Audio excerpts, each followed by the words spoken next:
NSA విద్యార్థి సంఘం తరఫున నమస్కారాలు తెలియజేస్తున్నాం.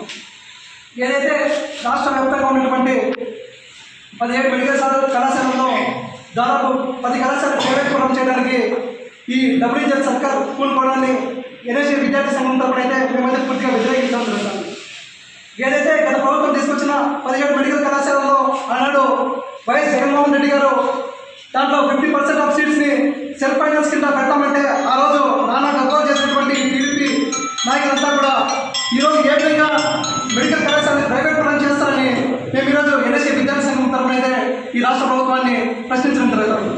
అదేవిధంగా ఈరోజు ఇక్కడ ఉన్నటువంటి రాజకీయ పార్టీ నాయకులతో పాటు విద్యార్థి సంఘాల నాయకులతో పాటు ఏదైతే ఈ ఇంటర్మీడియట్ లో ఉన్నటువంటి విద్యార్థులు వారి యొక్క తల్లిదండ్రుల పాత్ర కూడా ఈ యొక్క ఉద్యమంలో ఉండాలని మేమైతే భావిస్తున్నాం. ఎందుకంటే ఈరోజు బిడ్డ పుట్టనే నా బిడ్డ డాక్టర్ కావాలా, ఇంజనీర్ కావాలా, ఐఏఎస్ కావాలా, ఐపీఎస్ కావాలా అని కాదుగానే తల్లిదండ్రులు ఉన్న వ్యవస్థలో మనమైతే ఉన్నాం. ఈరోజు ఈ యొక్క ఉద్యమంలో ఆ తల్లిదండ్రులు కూడా పాల్గొని ఈ యొక్క ఉద్యమానికి మద్దతుగా నిలవాలని ఆంధ్రప్రదేశ్ ఎన్ఎస్ఏ తరఫున పిలుపునివ్వడం జరుగుతుంది.